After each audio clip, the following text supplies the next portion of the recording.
ನಮಸ್ಕಾರ ಭಕ್ತರೇ, ಇದು ಶುಕ್ಲಯೋಗದ ಶುಕ್ರವಾರ. ಈ ಯೋಗ ತುಂಬಾ ಶುಭವಾದದ್ದು. ಈ ವಿಶೇಷ ಶುಕ್ರವಾರ ನಾವು ಶ್ರೀ ಐಶ್ವರ್ಯಲಕ್ಷ್ಮಿ ಹಾಗೂ ಶ್ರೀ ಇಂದುಲಕ್ಷ್ಮಿ ತಾಯಿಯ ಅಪರೂಪದ ಹಾಗೂ ಶಕ್ತಿಶಾಲಿ ಮಂತ್ರಗಳನ್ನು ಕೇಳೋಣ. ಈ ಮಂತ್ರಗಳನ್ನು ಇವತ್ತು ಭಕ್ತಿಯಿಂದ ಪೂರ್ತಿ 108 ಸರ್ತಿ ಕೇಳಿದರೆ ಮಾನಸಿಕ ಶಾಂತಿ ಪ್ರಾಪ್ತಿಯಾಗುತ್ತದೆ, ಧನ ಸಂಪತ್ತು ವೃದ್ಧಿಯಾಗುತ್ತದೆ, ಸಕಲ ಸಾಂಸಾರಿಕ ಸುಖ ಪ್ರಾಪ್ತಿಯಾಗುತ್ತದೆ, ಸ್ಮರಣೆ ಶಕ್ತಿ ವೃದ್ಧಿಯಾಗುತ್ತದೆ ಮತ್ತು ಅಷ್ಟೈಶ್ವರ್ಯ ಪ್ರಾಪ್ತಿಯಾಗುತ್ತದೆ. ಶುಕ್ಲಯೋಗದಿಂದ ಧೈರ್ಯ ಹೆಚ್ಚಾಗುತ್ತದೆ ಮತ್ತು ಹಣದ ಸ್ಥಿರತೆ ಬರುತ್ತದೆ. ಇಂದಿನ ಭಗವದ್ಗೀತೆಯ ಜ್ಞಾನ ಹೀಗಿದೆ: ಯಾವ ಮನುಷ್ಯ ಶ್ರೇಷ್ಠನಾದವನು ಎಂದು ಈ ಶ್ಲೋಕದಲ್ಲಿ ಶ್ರೀಕೃಷ್ಣ ದೇವರು ಹೇಳುತ್ತಿದ್ದಾರೆ. ಶ್ಲೋಕವು ಹೀಗಿದೆ: ಸುಹೃನ್ಮಿತ್ರಾರ್ಯುದಾಸೀನ ಮಧ್ಯಸ್ಥ ದ್ವೇಷ ಬಂಧುಷು ಸಾಧುಷ್ವಪಿ ಚ ಪಾಪೇಷು ಸಮಬುದ್ಧಿರ್ವಿಶಿಷ್ಯತೆ. ಈ ಶ್ಲೋಕದ ಅರ್ಥ ಹೀಗಿದೆ: ಸುಹೃದನು ಅಂದರೆ ಅಹೇತುಕ ಕಲ್ಯಾಣೇಚ್ಛು, ಮಿತ್ರನು ಅಂದರೆ ಸಹೇತುಕ ಪ್ರೇಮಿ, ವೈರಿಯು ಉದಾಸೀನನು, ಮಧ್ಯಸ್ಥನು ದ್ವೇಷ್ಯನು ಅಂದರೆ ದ್ವೇಷಕ್ಕೆ ಪಾತ್ರನಾದವನು, ಬಂಧುಗಳು ಇವರೆಲ್ಲರಲ್ಲಿ ಹಾಗೂ ಸಾಧುಗಳಲ್ಲಿ ಪಾಪಿಗಳಲ್ಲಿ ಸಮಬುದ್ಧಿಯುಳ್ಳವನೇ ಶ್ರೇಷ್ಠನು ಎಂದು. ಭಕ್ತರೇ, ನೀವು ಚಾನಲಿಗೆ ಹೊಸದಾಗಿ ಬಂದಿದ್ದರೆ ಚಾನಲನ್ನು ಸಬ್ಸ್ಕ್ರೈಬ್ ಮಾಡಿ, ಹತ್ತಿರ ಇರುವ ಬೆಲ್ ಬಟನ್ ಅನ್ನು ಪ್ರೆಸ್ ಮಾಡಿ. ಮಂತ್ರ ಕೇಳುವಾಗ ಕಾಪಾಡಿ ಲಕ್ಷ್ಮೀ ತಾಯಿ ಎಂದು ಕಮೆಂಟ್ ಮಾಡಿ ಮತ್ತು ವಿಡಿಯೋಗೆ ಲೈಕ್ ಮಾಡಿ. ಭಕ್ತರೇ, ಕಣ್ಣು ಮುಚ್ಚಿ ಮಂತ್ರವನ್ನು ಪೂರ್ತಿ 108 ಸರ್ತಿ ಕೇಳಿ. ಓಂ ಇಂದುಲಕ್ಷ್ಮ್ಯೈ ನಮಃ. ಓಂ ಐಶ್ವರ್ಯಲಕ್ಷ್ಮ್ಯೈ ನಮಃ. ಓಂ ಇಂದುಲಕ್ಷ್ಮ್ಯೈ ನಮಃ. ಓಂ ಐಶ್ವರ್ಯಲಕ್ಷ್ಮ್ಯೈ ನಮಃ. ಓಂ ಇಂದುಲಕ್ಷ್ಮ್ಯೈ ನಮಃ. ಓಂ ಐಶ್ವರ್ಯಲಕ್ಷ್ಮ್ಯೈ ನಮಃ. ಓಂ ಇಂದುಲಕ್ಷ್ಮ್ಯೈ ನಮಃ. ಓಂ ಐಶ್ವರ್ಯಲಕ್ಷ್ಮ್ಯೈ ನಮಃ. ಓಂ ಇಂದುಲಕ್ಷ್ಮ್ಯೈ ನಮಃ. ಓಂ ಐಶ್ವರ್ಯಲಕ್ಷ್ಮ್ಯೈ ನಮಃ. ಓಂ ಇಂದುಲಕ್ಷ್ಮ್ಯೈ ನಮಃ. ಓಂ ಐಶ್ವರ್ಯಲಕ್ಷ್ಮ್ಯೈ ನಮಃ. ಓಂ ಇಂದುಲಕ್ಷ್ಮ್ಯೈ ನಮಃ. ಓಂ ಐಶ್ವರ್ಯಲಕ್ಷ್ಮ್ಯೈ ನಮಃ. ಓಂ ಇಂದುಲಕ್ಷ್ಮ್ಯೈ ನಮಃ. ಓಂ ಐಶ್ವರ್ಯಲಕ್ಷ್ಮ್ಯೈ ನಮಃ. ಓಂ ಇಂದುಲಕ್ಷ್ಮ್ಯೈ ನಮಃ. ಓಂ ಐಶ್ವರ್ಯಲಕ್ಷ್ಮ್ಯೈ ನಮಃ. ಓಂ ಇಂದುಲಕ್ಷ್ಮ್ಯೈ ನಮಃ. ಓಂ ಐಶ್ವರ್ಯಲಕ್ಷ್ಮ್ಯೈ ನಮಃ. ಓಂ ಇಂದುಲಕ್ಷ್ಮ್ಯೈ ನಮಃ. ಓಂ ಐಶ್ವರ್ಯಲಕ್ಷ್ಮ್ಯೈ ನಮಃ. ಓಂ ಇಂದುಲಕ್ಷ್ಮ್ಯೈ ನಮಃ. ಓಂ ಐಶ್ವರ್ಯಲಕ್ಷ್ಮ್ಯೈ ನಮಃ. ಓಂ ಇಂದುಲಕ್ಷ್ಮ್ಯೈ ನಮಃ. ಓಂ ಐಶ್ವರ್ಯಲಕ್ಷ್ಮ್ಯೈ ನಮಃ. ಓಂ ಇಂದುಲಕ್ಷ್ಮ್ಯೈ ನಮಃ. ಓಂ ಐಶ್ವರ್ಯಲಕ್ಷ್ಮ್ಯೈ ನಮಃ. ಓಂ ಇಂದುಲಕ್ಷ್ಮ್ಯೈ ನಮಃ. ಓಂ ಐಶ್ವರ್ಯಲಕ್ಷ್ಮ್ಯೈ ನಮಃ. ಓಂ ಇಂದುಲಕ್ಷ್ಮ್ಯೈ ನಮಃ. ಓಂ ಐಶ್ವರ್ಯಲಕ್ಷ್ಮ್ಯೈ ನಮಃ. ಓಂ ಇಂದುಲಕ್ಷ್ಮ್ಯೈ ನಮಃ. ಓಂ ಐಶ್ವರ್ಯಲಕ್ಷ್ಮ್ಯೈ ನಮಃ. ಓಂ ಇಂದುಲಕ್ಷ್ಮ್ಯೈ ನಮಃ. ಓಂ ಐಶ್ವರ್ಯಲಕ್ಷ್ಮ್ಯೈ ನಮಃ. ಓಂ ಇಂದುಲಕ್ಷ್ಮ್ಯೈ ನಮಃ. ಓಂ ಐಶ್ವರ್ಯಲಕ್ಷ್ಮ್ಯೈ ನಮಃ. ಓಂ ಇಂದುಲಕ್ಷ್ಮ್ಯೈ ನಮಃ. ॐ ऐश्वर्यलक्ष्म्यै नमः ॐ इन्दुलक्ष्म्यै नमः ॐ ऐश्वर्यलक्ष्म्यै नमः ॐ इन्दुलक्ष्म्यै नमः ॐ ऐश्वर्यलक्ष्म्यै नमः ॐ इन्दुलक्ष्म्यै नमः ॐ ऐश्वर्यलक्ष्म्यै नमः ॐ इन्दुलक्ष्म्यै नमः ॐ ऐश्वर्यलक्ष्म्यै नमः ॐ इन्दुलक्ष्म्यै नमः ॐ ऐश्वर्यलक्ष्म्यै नमः ॐ इन्दुलक्ष्म्यै नमः ॐ ऐश्वर्यलक्ष्म्यै नमः ॐ इन्दुलक्ष्म्यै नमः ॐ ऐश्वर्यलक्ष्म्यै नमः ॐ इन्दुलक्ष्म्यै नमः ॐ ऐश्वर्यलक्ष्म्यै नमः ॐ इन्दुलक्ष्म्यै नमः ॐ ऐश्वर्यलक्ष्म्यै नमः ॐ इन्दुलक्ष्म्यै नमः ॐ ऐश्वर्यलक्ष्म्यै नमः ॐ इन्दुलक्ष्म्यै नमः ॐ ऐश्वर्यलक्ष्म्यै नमः ॐ इन्दुलक्ष्म्यै नमः ॐ ऐश्वर्यलक्ष्म्यै नमः ॐ इन्दुलक्ष्म्यै नमः ॐ ऐश्वर्यलक्ष्म्यै नमः ॐ इन्दुलक्ष्म्यै नमः ॐ ऐश्वर्यलक्ष्म्यै नमः ॐ इन्दुलक्ष्म्यै नमः ॐ ऐश्वर्यलक्ष्म्यै नमः ॐ इन्दुलक्ष्म्यै नमः ॐ ऐश्वर्यलक्ष्म्यै नमः ॐ इन्दुलक्ष्म्यै नमः ॐ ऐश्वर्यलक्ष्म्यै नमः ॐ इन्दुलक्ष्म्यै नमः ॐ ऐश्वर्यलक्ष्म्यै नमः ॐ इन्दुलक्ष्म्यै नमः ॐ ऐश्वर्यलक्ष्म्यै नमः ॐ इन्दुलक्ष्म्यै नमः ॐ ऐश्वर्यलक्ष्म्यै नमः ॐ इन्दुलक्ष्म्यै नमः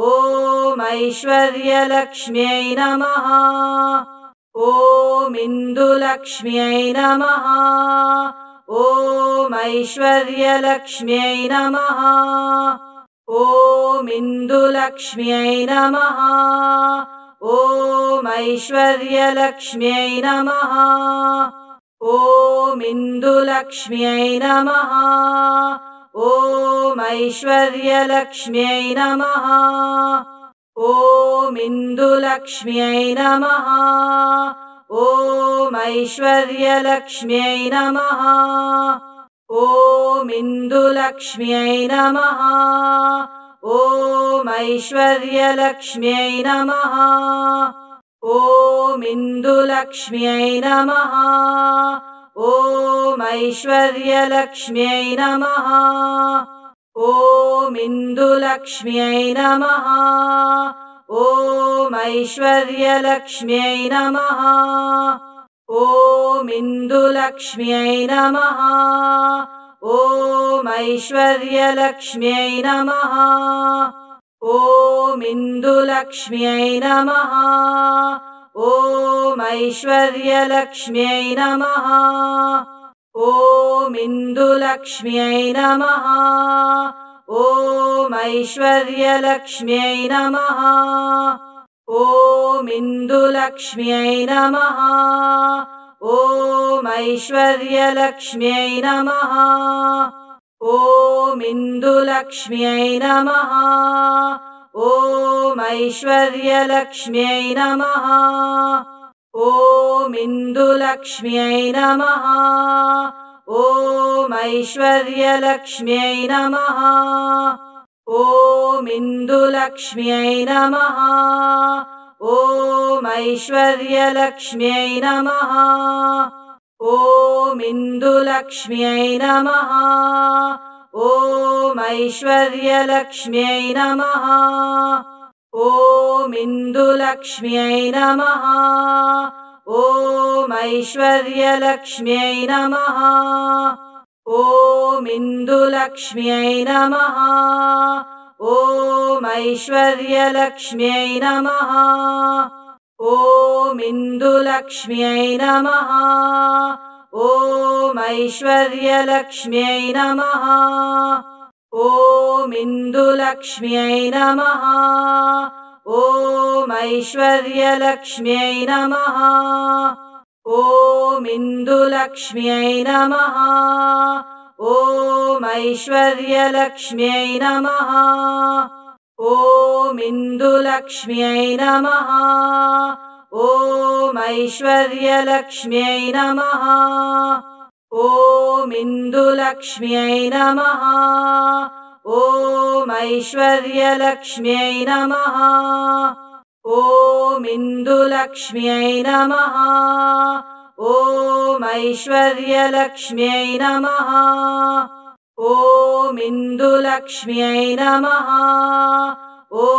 ॐ ऐश्वर्यलक्ष्म्यै नमः ॐ इन्दुलक्ष्म्यै नमः ॐ ऐश्वर्यलक्ष्म्यै नमः ॐ इन्दुलक्ष्म्यै नमः ॐ ऐश्वर्यलक्ष्म्यै नमः ॐ इन्दुलक्ष्म्यै नमः ॐ ऐश्वर्यलक्ष्म्यै नमः ॐ इन्दुलक्ष्म्यै नमः ॐ ऐश्वर्यलक्ष्म्यै नमः ॐ इन्दुलक्ष्म्यै नमः ॐ ऐश्वर्यलक्ष्म्यै नमः ॐ इन्दुलक्ष्म्यै नमः ॐ ऐश्वर्यलक्ष्म्यै नमः ॐ इन्दुलक्ष्म्यै नमः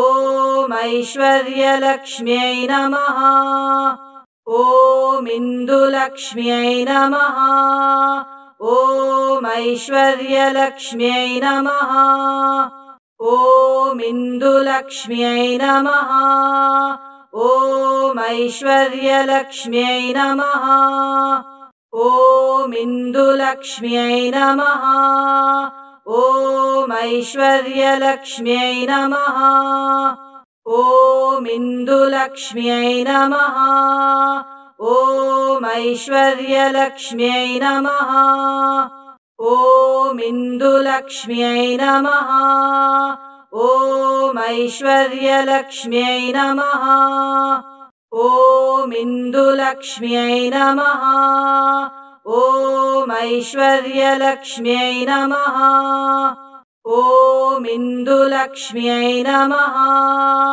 ॐ ऐश्वर्यलक्ष्म्यै नमः ॐ इन्दुलक्ष्म्यै नमः ॐ ऐश्वर्यलक्ष्म्यै नमः ॐ इन्दुलक्ष्म्यै नमः ॐ ऐश्वर्यलक्ष्म्यै नमः ॐ इन्दुलक्ष्म्यै नमः ॐ ऐश्वर्यलक्ष्म्यै नमः ॐ इन्दुलक्ष्म्यै नमः ॐ ऐश्वर्यलक्ष्म्यै नमः ॐ इन्दुलक्ष्म्यै नमः ॐ ऐश्वर्यलक्ष्म्यै नमः ॐ इन्दुलक्ष्म्यै नमः ॐ ऐश्वर्यलक्ष्म्यै नमः ॐ इन्दुलक्ष्म्यै नमः ॐ ऐश्वर्यलक्ष्म्यै नमः ॐ इन्दुलक्ष्म्यै नमः ॐ ऐश्वर्यलक्ष्म्यै नमः ॐ इन्दुलक्ष्म्यै नमः ॐ ऐश्वर्यलक्ष्म्यै नमः ॐ इन्दुलक्ष्म्यै नमः ॐ ऐश्वर्यलक्ष्म्यै नमः ॐ इन्दुलक्ष्म्यै नमः ॐ ऐश्वर्यलक्ष्म्यै नमः ॐ इन्दुलक्ष्म्यै नमः ॐ ऐश्वर्यलक्ष्म्यै नमः ॐ इन्दुलक्ष्म्यै नमः ॐ ऐश्वर्यलक्ष्म्यै नमः ॐ इन्दुलक्ष्म्यै नमः ॐ ऐश्वर्यलक्ष्म्यै नमः ॐ इन्दुलक्ष्म्यै नमः ॐ ऐश्वर्यलक्ष्म्यै नमः ॐ इन्दुलक्ष्म्यै नमः ॐ ऐश्वर्यलक्ष्म्यै नमः ॐ इन्दुलक्ष्म्यै नमः ॐ ऐश्वर्यलक्ष्म्यै नमः ॐ इन्दुलक्ष्म्यै नमः ॐ ऐश्वर्यलक्ष्म्यै नमः ॐ इन्दुलक्ष्म्यै नमः ॐ ऐश्वर्यलक्ष्म्यै नमः ॐ इन्दुलक्ष्म्यै नमः ॐ ऐश्वर्यलक्ष्म्यै नमः ॐ इन्दुलक्ष्म्यै नमः ॐ ऐश्वर्यलक्ष्म्यै नमः ॐ इन्दुलक्ष्म्यै नमः ॐ ऐश्वर्यलक्ष्म्यै नमः ॐ इन्दुलक्ष्म्यै नमः ॐ ऐश्वर्यलक्ष्म्यै नमः ॐ इन्दुलक्ष्म्यै नमः ॐ ऐश्वर्यलक्ष्म्यै नमः ॐ इन्दुलक्ष्म्यै नमः ॐ ऐश्वर्यलक्ष्म्यै नमः ॐ इन्दुलक्ष्म्यै नमः ॐ ऐश्वर्यलक्ष्म्यै नमः ॐ इन्दुलक्ष्म्यै नमः ॐ ऐश्वर्यलक्ष्म्यै नमः ॐ इन्दुलक्ष्म्यै नमः ॐ ऐश्वर्यलक्ष्म्यै नमः ॐ इन्दुलक्ष्म्यै नमः ॐ ऐश्वर्यलक्ष्म्यै नमः